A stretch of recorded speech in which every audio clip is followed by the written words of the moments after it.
నమస్కారం. పల్లె న్యూస్‌కి స్వాగతం. ముందుగా ముఖ్యాంశాలు. పట్నం తాగునీటి అవసరాలకు మున్సిపల్ అధికారుల ప్రత్యేక చర్యలు.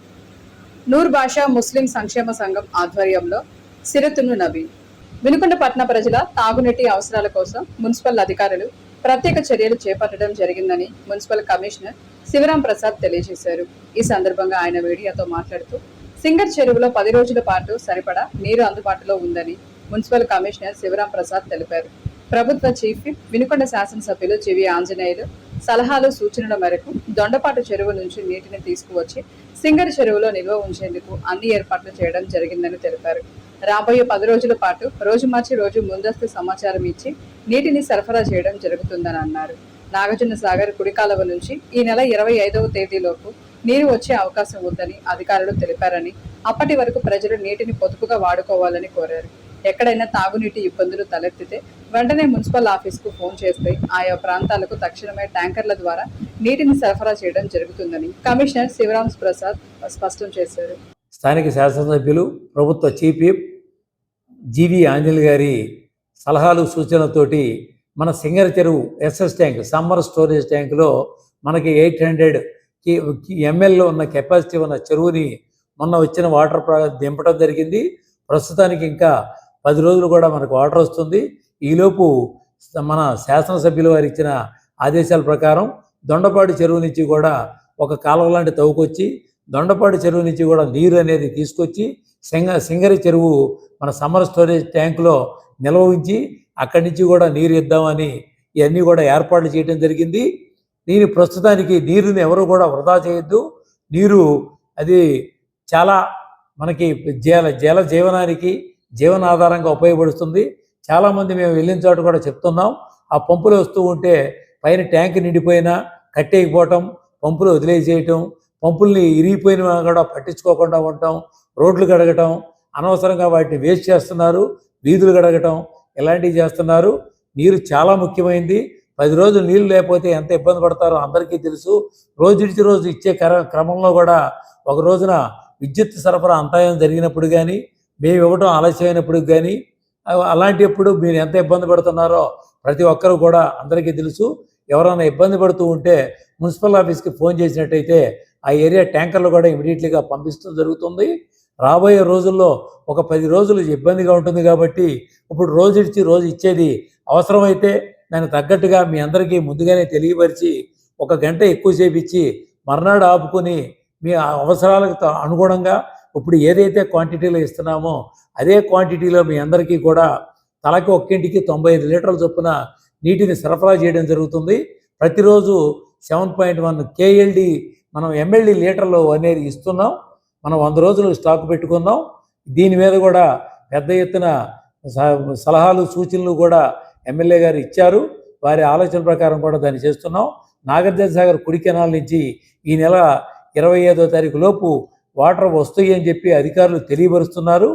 దీన్ని బట్టి ఈ 10 రోజులు కూడా మనం జాగ్రత్తగా, ఈ రోజున 11వ తారీఖు వచ్చింది, 25వ తారీఖు వరకు జాగ్రత్తగా నీరు వాడుకున్నట్టయితే మనకి ఎటువంటి తాగునీటి ఎద్దడి కానీ సమస్యలు కానీ రావు. కాబట్టి ప్రజలందరూ కూడా కోఆర్డినేట్ చేసి నీరుని వృధా చేయొద్దు. నీరే ఆధారం, నీరే జీవనం, నీరే మన ప్రమాణానికి మన జీవన ప్రమాణాలు మెరుగుపరుచుకోవాలంటే నీరుని వృధా చేయొద్దు. కాబట్టి అందరూ కూడా దయవుంచి అర్థం చేసుకుని నీరు వృధా చేయొద్దు. ప్రతి నీటి బొట్టు ఎంతో విలువైంది కాబట్టి నీరుని జాగ్రత్తగా వాడుకోవాలని పేరున ఉన్న ప్రతి ఒక్కరికి కూడా పేరున తెలియజేస్తున్నాం. విటింరాజుపల్లిలో ఉన్న సెయింట్ జోసెఫ్ ఉషోదయ చెవిటి మూగ పిల్లల స్కూల్లో చిలకలూరుపేటకు చెందిన Gnaneshwari urban and rural development society ఆధ్వర్యంలో సంస్థ సభ్యులు పలతోటి రాకేష్, మాతృమూర్తి కృపమ్మ 7వ వర్ధంతి సందర్భంగా మధ్యాహ్న భోజనం ఏర్పాటు చేయడం జరిగింది. ఈ సందర్భంగా మాజీ assistant government pleader Dasari Chittibabu ముఖ్య అతిథిగా పాల్గొని మాట్లాడుతూ బదిరులను, దివ్యాంగులను మానవత్వంతో చూడాలని, వారిని ఆదుకునే బాధ్యత సమాజంపై ఉందని, కార్యక్రమంలో స్కూల్ నిర్వాహకులు సిస్టర్ జ్యోతి, గార్డ్స్ సభ్యులు Darla Bujjibabu, doctor MD Gouse, K Sivayya, Rakesh, స్థానిక జన విజ్ఞాన వేదిక అధ్యక్షులు జి కమలారాం, శంకర్ తదితరులు పాల్గొని విద్యార్థులతో కలిసి భోజనం చేశారు. పట్నంలోని బోసుబొమ్మ సెంటర్లో బీజేపీ రాష్ట్ర అధ్యక్షుడు పివిఎన్ మాధవ్ జన్మదిన వేడుకలు బీజేపీ రాష్ట్ర నాయకులు నలబోతు శ్రీకాంత్ ఆధ్వర్యంలో ఘనంగా నిర్వహించారు. ఈ కార్యక్రమానికి ముఖ్య అతిథులుగా బీజేపీ రాష్ట్ర ఎస్సీ మోర్చా ఉపాధ్యక్షులు యనుమల నాగేశ్వరరావు, బీజేపీ జిల్లా ఉపాధ్యక్షురాలు గోడవర్తి సుజాత, బీజేపీ నాయకులు మాజీ ఎంపీటీసీ గోళ్ల మస్తాన్ రావు తదితరులు హాజరయ్యారు. ఈ సందర్భంగా వారు మాట్లాడుతూ, రాష్ట్రంలో ఎన్నడూ లేని విధంగా కేంద్ర ప్రభుత్వ పథకాలు ప్రజలకు వెళ్తున్నాయంటే దానికి ప్రధాన కారణం రాష్ట్ర అధ్యక్షులు పివిఎన్ మాధవ్ అన్నారు. పివిఎన్ మాధవ్ రాష్ట్ర అధ్యక్షుడిగా పదవి బాధ్యతలు చేపట్టినప్పటి నుండి ఆంధ్రప్రదేశ్లోని 175 నియోజకవర్గాల్లో బీజేపీ బలంగా పుంజుకుందని ఈ సందర్భంగా తెలియజేశారు. పివిఎన్ మాధవ్ ఇటువంటి పుట్టినరోజు వేడుకలు మరెన్నో జరుపుకోవాలని ఈ సందర్భంగా తెలియజేశారు. భారతీయ జనతా పార్టీ రాష్ట్ర అధ్యక్షులు శ్రీ పివిఎన్ మాధవ్ గారి జన్మదిన సందర్భంగా ఈరోజు కేక్ కటింగ్ రాష్ట్ర జిల్లా నాయకులతోటి కట్ చేయడం జరుగుతుంది. అదేవిధంగా వారు రాష్ట్ర అధ్యక్షులు అయినటువంటి సందర్భంగా రాష్ట్రంలో భారతీయ జనతా పార్టీ అంచెలంచెలుగా ఎదుగుతూ మరియు నితిన్ నవీన్ గారి ఆధ్వర్యంలో భారతీయ జనతా పార్టీ రాష్ట్రంలో కూడా నెక్స్ట్ రాబోయే రోజుల్లో అధికారంలో చేపట్టడానికి మాధవ్ గారి నేతృత్వంలో ఇక్కడ మేమందరం కలిసి కట్టుకొని మరియు బీజేపీని రేపు జరిగే స్థానిక సంస్థల ఎలక్షన్లో కానివ్వండి ప్రతి ఒక్క దాంట్లో కూడా ఇక్కడ బీజేపీ గెలిపించే దిశగా మేము అడుగులు సాధిస్తామని చెప్పేసి మాధవ్ గారికి మరొకసారి జన్మదిన శుభాకాంక్షలు తెలియజేస్తూ ఈరోజు పల్నాడు జిల్లా వినుకొండ పట్టణంలోనే బీజేపీ రాష్ట్ర అధ్యక్షులైనటువంటి గౌరవనీయులు పెద్దలు పివిఎన్ మాధవ్ గారి పుట్టినరోజు శుభ సందర్భంగా ఈరోజు ఈ యొక్క కేక్ కార్యక్రమాన్ని బీజేఎం నాయకులైనటువంటి శ్రీకాంత్ గారి ఆధ్వర్యంలో ఈ కార్యక్రమం నిర్వహించడం జరిగింది. మరి ఈ కార్యక్రమంలో పాల్గొన్నటువంటి మా జిల్లా ఉపాధ్యక్షులు గారు గూడూరు సుజాత గారు, సీనియర్ నాయకులు గోళ్ల మస్తాన్ గారు, అదేవిధంగా మల్లేశ్వరి గారు, ఆంజనేయులు గారు తదితరులు అందరూ కూడా ఈ కార్యక్రమంలో పాల్గొనేందుకు మరి మా పివిఎన్ మాధవ్ గారి తరఫున ప్రత్యేకమైన ధన్యవాదాలు తెలియజేస్తున్నాం. మరి ఈరోజు భారతీయ జనతా పార్టీ వారు రాష్ట్ర బాధ్యతలు చేపట్టి సంవత్సరం పూర్తయింది, 2వ సంవత్సరం గడుతూ ఉంది. ఈరోజు రాష్ట్ర వ్యాప్తంగా అనేక కార్యక్రమాల్ని పార్టీ పరంగా సూచించడం జరిగింది. రాష్ట్ర వ్యాప్తంగా బీజేపీ బలోపేతం కోసం వారు నిత్యం పనిచేస్తూ ఉన్నారు. అందులో భాగంగానే ఈరోజు పల్నాడు జిల్లాలో కూడాను బీజేపీ పార్టీని బలోపేతం కోసం మా అధ్యక్షుడైనటువంటి మా పల్నాడు జిల్లా అధ్యక్షుడైనటువంటి ఏలూరు శశికుమార్ గారి నాయకత్వంలో అనేక కార్యక్రమాలు జరుగుతూ ఉన్నాయి. కాబట్టి మీరందరూ కూడా భారతీయ జనతా పార్టీ ఆస్వాదించాలని, అదేవిధంగా కూటమి ప్రభుత్వంలో ఉన్నటువంటి నరేంద్ర మోదీ గారు, మన ముఖ్యమంత్రి చంద్రబాబు నాయుడు గారు, అదేవిధంగా డిప్యూటీ సీఎం పవన్ కళ్యాణ్ గారు మీరు అనేక సంక్షేమ అభివృద్ధి కార్యక్రమాలు ఇస్తూ ఉన్నారు. మీరందరూ కూడా భాగ్యస్వాములు కావాలని, మరి అదేవిధంగా పివిఎన్ మాధవ్ గారి పుట్టినరోజు శుభ సందర్భంగా మీ అందరికీ మరొకసారి భారతీయ జనతా పార్టీ తరఫున ప్రత్యేకమైన ధన్యవాదాలు అభినందనలు తెలియజేసుకుంటూ ఈరోజు మన రాష్ట్రంలో ఒక శుభదినంగా చెప్పుకోవచ్చు. ఎందుకంటే రాష్ట్ర అధ్యక్షులు గౌరవనీయులు శ్రీ పివిఎన్ మాధవ్ గారి పుట్టినరోజు సందర్భంగా అన్ని చోట్ల కూడా కేక్ కటింగ్ కార్యక్రమం జరుగుతుంది.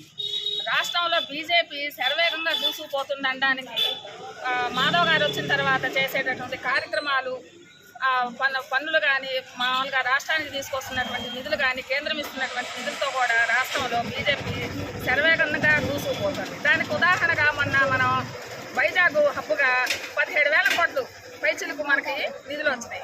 భోగాపురం ఎయిర్పోర్ట్ అనేది వచ్చింది మనకి. ఈ విధంగా కేంద్ర ప్రభుత్వం అనేక నిధులు ఇచ్చి మనల్ని ముందుకు నడిపిస్తూ రాష్ట్ర ప్రభుత్వాన్ని ముందంజలో ఉంచుతుంది. కూటమి ప్రభుత్వం కూడా అందులో సహాయంగా ఉంది. ఈ రోజున ఈ కార్యక్రమాలన్నీ కూడా నిర్వహిస్తున్నటువంటి మాధవ్ గారి ఆధ్వర్యంలో ఇంకా బీజేపీ ముందుకు సాగిపోతూ గ్రామాన కూడా అభివృద్ధి చెందుతుందని ఆశిస్తుంది. వినుకొండ పాత శివాలయం నందు దాల్ ఆయిల్ మిల్లర్స్ అసోసియేషన్ ఆధ్వర్యంలో మహాచండీ యాగం, లక్ష్మీ కుబేర యాగం 3వ రోజుకు చేరుకున్నాయి. మిల్లర్స్ అధ్యక్షుడు చందోలు మల్లికార్జునరావు మాట్లాడుతూ, ఈ రోజు శివునికి రుద్రాభిషేకం, అన్నాభిషేకం, శతచండీ యాగం ఈ కార్యక్రమాలను లోక కళ్యాణార్థం రాష్ట్రంలో వర్షాలు సమృద్ధిగా కురవాలని, వ్యాపార అభివృద్ధి జరగాలని కోరుతూ ఈ ఆదివారం ప్రారంభమైన యాగం 5 రోజుల పాటు సాగుతుందన్నారు. ఆఖరి రోజు గురువారం నాడు భారీ అన్నదాన కార్యక్రమం నిర్వహిస్తున్నట్లు, ఇందుకోసం తాటాకులతో ప్రత్యేక యాగశాల ఏర్పాటు చేయడం జరిగిందన్నారు. వినుకొండ నూర్ భాషా ముస్లిం సంక్షేమ సంఘం ఆధ్వర్యంలో సిరతును నబీ కార్యక్రమం నిర్వహించారు. మిలాదున్ నబీ మాస ఉత్సవాలు సందర్భంగా జరిగిన ఈ కార్యక్రమంలో సంఘం జిల్లా నాయకులు న్యాయవాది ఎస్కే సిద్ధయ్య పాల్గొని ప్రసంగిస్తూ, మహాప్రవక్త మహమ్మద్ దైవం పంపిన చివరి ప్రవక్త అని తెలిపారు. ఆయనను మానవులంతా పరస్పరం సహోదరులేనని, హింస దౌర్జన్యాలకు పాల్పడరాదని బోధించారని చెప్పారు. తనపై రాళ్లు విసిరిన, రక్తసిక్తం చేసిన వారిని సైతం క్షమించి వారి శ్రేయస్సు కోసం ప్రార్థన చేసిన గొప్ప దయామయుడు అని కొనియాడారు.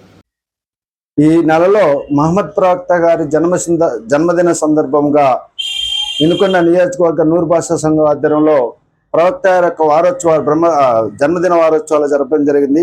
మహమ్మద్ ప్రవక్త యొక్క జీవితము ఆచరణీయమైందని, ఆయన చెప్పిన నియమ నిబంధనలు కానీ, ఖురాన్ ఆచార వ్యవహారాల్లో కానీ ఏ మానవులంతా సోదర భావాలమే కలిగిన వ్యక్తులని చెప్పేసి ప్రవక్త గారు చెప్పి నమ్మించి ప్రజల్లో కఠినమైన మనస్తత్వం నుంచి ప్రేమ వైపు నడిపిన మహమ్మద్ ప్రవక్త జీవితము ఆశనీయమని చెప్పి తెలియజేస్తూ, అలాగనే ప్రవక్త గారు ఈ దేశంలో మానవాళిని గురించి కానీ ఎవరికి ఒకరికి అందరూ కూడా సోదర భావం కలిగి ఉండాలని, ఆయన యొక్క జీవితాంతం కూడా ఆచరణాత్మకమైన సమాజంలో ఉపయోగపడి మనుషుల యొక్క అభివృద్ధికి తోడ్పడే విధంగానే ప్రవర్తించి ఎంతో మంది మనుషులు గెలుచుకున్న మహమ్మద్ ప్రవక్త ఆయన ఆచరణ, ఆయన జీవన విధానము మానవాళ్ళందరూ కూడా ఆచరణీయమని తెలియజేస్తూ అవకాశం ఇచ్చిన పెద్దలకు ధన్యవాదాలు తెలియజేస్తూ, దొంగతనం చేయరాదని, వ్యభిచారం చేయరాదని, హింసకు పాల్పడరాదని, నరహత్య చేయరాదని, ఇలా ఎన్నో మార్గదర్శక సూత్రాల్ని ప్రపంచానికి చెప్పి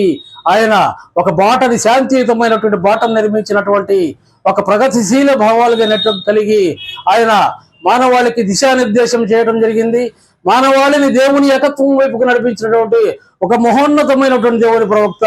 ఓ మానవులారా, మిమ్మల్ని సృష్టించినటువంటి ఆ దేవునికి మాత్రమే తల వంచండి అని చెప్పడమే కాకుండా ఆయన ఏమన్నారంటే, మీరు మనిషిని ద్వేషించకండి అని చెప్పి అన్నారు. ఎవరైనా తన పొరుగున ఉన్నవాడు ఆకలితో ఉండటాన్ని చూస్తూ సహించే వ్యక్తి నిజమైన దైవ విశ్వాసి కాజాలడు అని చెప్పి అన్నారు. అప్పుడు ఆయన సహచరులు ఏమంటారంటే, అయ్యా, ఆయన మిమ్మల్ని అమితంగా ద్వేషించే యూదులు ఇలా సరే మనం ఇవ్వాలనా అంటే అతను మీ సోదరుడు కాడా అని చెప్పి అంటారు. అంటే మానవులంతా పరస్పరం సోదరులే. మనం భిన్న కులాలకు చెందిన వాళ్ళం కావచ్చు, భిన్న మతాలకు చెందిన వాళ్ళం కావచ్చు, పరస్పరం ప్రేమతోటి, సహనంతో జీవిస్తూ ఒకరినొకరు గౌరవించుకుంటూ శాంతితోటి, ప్రేమతోటి మానవులు కలిసిమెలిసి ఉండాలని చెప్పి ఒక మహోన్నతమైనటువంటి శాంతి సందేశం ఇచ్చినటువంటి ఒక గొప్ప కరుణామయునిగా, దయామయునిగా మానవ జాతి చరిత్రలో ప్రవక్త నిలబడటం అనేటువంటిది సామాన్యమైనటువంటి విషయం కాదు. ఆయన అంత శాంతిదూత కాబట్టే, శాంతి ప్రవక్త కాబట్టే ఆయన ప్రవచించినటువంటి ఆ సిద్ధాంతాలు, మార్గం ప్రపంచవ్యాప్తంగా సూర్యుని యొక్క కిరణాలు తాకినటువంటి ప్రతి ఏ భూభాగం అయితే ప్రసరిస్తుందో ఆ భూభాగాలన్నిటికీ ఆయన యొక్క శాంతి సందేశం చేరవేయబడింది. అందరూ కూడా సామరస్యాలతోటి ఈరోజు జీవించడానికి ఆ యొక్క మార్గం సులభతరమైంది అన్నమాట. ఈ సందర్భంగా ఈ కార్యక్రమాన్ని చక్కగా నిర్వహించినటువంటి లాయర్ సిద్ధయ్య గారికి నేను ధన్యవాదాలు తెలియజేస్తా ఉన్నాను. అలాగే ఇక్కడ కూర్చున్నటువంటి మిత్రులందరికీ కూడా నేను ధన్యవాదాలు తెలియజేస్తూ నాకు ఈ అవకాశం ఇచ్చిన అందరికీ ధన్యవాదాలు. తమ నాయకుడు నాగశ్రీను రాయల్ పై విమర్శలు చేసే ముందు ఆయన రాజకీయ ప్రస్థానం, సామాజిక సేవ గురించి తెలుసుకోవాలని జనసేన నాయకులు సూచించారు. ప్రజారాజ్యం పార్టీ సమయంలో చిరంజీవి నాయకత్వంలో నాగశ్రీను రాయల్ రాజకీయాల్లో చురుకుగా పనిచేశారని తెలిపారు. నియోజకవర్గంలోని అన్ని వర్గాల ప్రజలతో ఆయనకు సన్నిహిత సంబంధాలు ఉన్నాయని పేర్కొన్నారు. నాగశ్రీను రాయల్ ఎక్కడైనా యాదవ్ సామాజిక వర్గాన్ని కించపరిచేలా మాట్లాడినట్లు నిరూపించాలని సవాల్ చేశారు. నాగార్జున యాదవ్ గురించి మాత్రమే ఆయన వ్యాఖ్యలు చేశారని, ఎక్కడా కుల ప్రస్తావన చేయలేదని అన్నారు. తమ పార్టీ అన్ని కులాలను కలుపుకొని ముందుకు సాగడమే లక్ష్యంగా పనిచేస్తుందని చెప్పారు. గత 3 రోజుల క్రితం మన వినుకొండ నియోజకవర్గంలో మాజీ శాసనసభ్యులు బొల్లా బ్రహ్మనాయుడు గారి ఆధ్వర్యంలో డిఎస్సి పేరిట మోసం అని చెప్పి ఒక ధర్నా అనేది చేశారు. దాంట్లో ఎంతమంది డిఎస్సి అభ్యర్థులు కూర్చున్నారో మనం అందరం చూసాం. వారందరూ డిఎస్సి అభ్యర్థులు జెన్జీ అని చెప్పి జెన్ఎక్స్, జెన్వై వాళ్ళని ఎవరిని కూర్చోబెట్టారో కూడా మనం అందరం చూసాం. ఆ యొక్క మీటింగ్కి సత్తెనపల్లి నుంచి నాగార్జున యాదవ్ అనే ఒక వ్యక్తి వచ్చారు. అతను నారా చంద్రబాబు నాయుడు గారి గురించి, మా పవన్ కళ్యాణ్ గారి గురించి, మన ఎమ్మెల్యే జీవి ఆంజనేయులు గారి గురించి ఎంత వెటకారంగా మాట్లాడారో మనందరం విన్నాం. దానికి సమాధానం ఇస్తూ మా సమన్వయకర్త శ్రీ కొంజేటి నాగశ్రీరాయలు గారు నాగార్జున యాదవ్ అనే వ్యక్తి అలా మాట్లాడకూడదు అని చెప్పారే కానీ ఎక్కడా కులాల ప్రస్తావన తీసుకురాలేదు. నాగశ్రీరాయలు అనే వ్యక్తి ఎలా మాట్లాడతారో, ఎలాంటి వ్యక్తో అందరికీ తెలిసిన విషయమే. ముఖ్యంగా మీ నాయకుడు బ్రహ్మనాయుడు గారికి ఇంకా ఎక్కువ తెలుసు మా నాయకుడి గురించి. పార్టీ బీసీల కొరకు బీసీ కార్యకర్తలని నాయకులుగా తీర్చిదిద్దాలి అని అనుకునే పార్టీ ఏదైనా ఉందంటే జనసేన పార్టీ. నేను ఒక బీసీ సోదరుగా చెప్తున్నాను. నేను ఒక సాధారణ మధ్య తరగతి కుటుంబంలో పుట్టిన బీసీ బిడ్డనే. కానీ నేడు ఒక వినుకొండ నియోజకవర్గానికి, ఒక పార్టీకి కీలకమైన నాయకుడిగా ఎదిగాను అంటే దానికి కారణం జనసేన పార్టీ. జనసేన పార్టీ కులాల పార్టీ కాదండి. కులాల పార్టీ అయితే నేను ఒక సాధారణ బీసీ కుటుంబంలో పుట్టిన సాధారణ వ్యక్తిని. మరి నాకు ఈరోజు అందలంలో ఎక్కి కూర్చోబెట్టించారు, అందలం ఎక్కి కూర్చోబెట్టారు నన్ను. అదే కుల పార్టీ అయితే నాతో ఎందుకండి? మరి వాళ్ళ కులాన్ని తీసుకొని వచ్చి వాళ్ళని పెట్టచ్చు కదా. ఈరోజు నేను వినుకొండ నియోజకవర్గంలో ఒక ప్రభుత్వ వైద్యశాలకి డైరెక్టర్గా నేను నియమించారు నన్ను పార్టీ తరఫున. అదే కనుక కుల ప్రస్తావన తీసుకొచ్చి కులాలు వాళ్ళ కులం వాళ్ళే రావాలనుకుంటే మరి నాకెందుకు అంత పెద్ద పదవిని ఇచ్చారు? నేడు వినుకొండ నియోజకవర్గంలో జనసేన పార్టీ తరఫున కొన్ని కీలక విషయాలు చర్చించాలన్నా, కీలక నిర్ణయాలు తీసుకోవాలన్నా సరే దానిలో కూడా ప్రప్రథమంగా నా ఆలోచన కూడా చాలా కీలకంగా ఉంటుంది అక్కడ. మరి కుల ప్రస్తావన తీసుకొస్తే ఎందుకు ఇచ్చారు? మరి వాళ్ళ తీసుకొని రావచ్చు కదా. నాగశ్రీరాయలు గారు ఎప్పుడు కూడా కుల ప్రస్తావన తీసుకొచ్చే వ్యక్తి కాదు, ఒక కులాన్ని ప్రోత్సహించే వ్యక్తి కాదు. పర కులాన్ని గౌరవిస్తారు తప్ప, ప్రేమిస్తారు తప్ప ఎక్కడ కూడా కించపరిచే విధంగా మాట్లాడాలని సభాముఖంగా తెలియజేస్తున్నాను. దయచేసి చెప్తున్నా, రెండోసారి ఇటువంటి ఆరోపణలు, ఇటువంటి నిందలు, ఆధారాలు లేనివంటి ఇటువంటి నిందలు వేసి గుడ్డగాల్చి నెత్తినేస్తామంటే చూస్తూ ఊరుకోవడానికి ఇక్కడ ఎవరు లేరు. ఇంతటితో వెళ్ళాలని సమాప్తం. తిరిగి రేపటి వెళ్ళానిలో కలుసుకుందాం. నమస్కారం.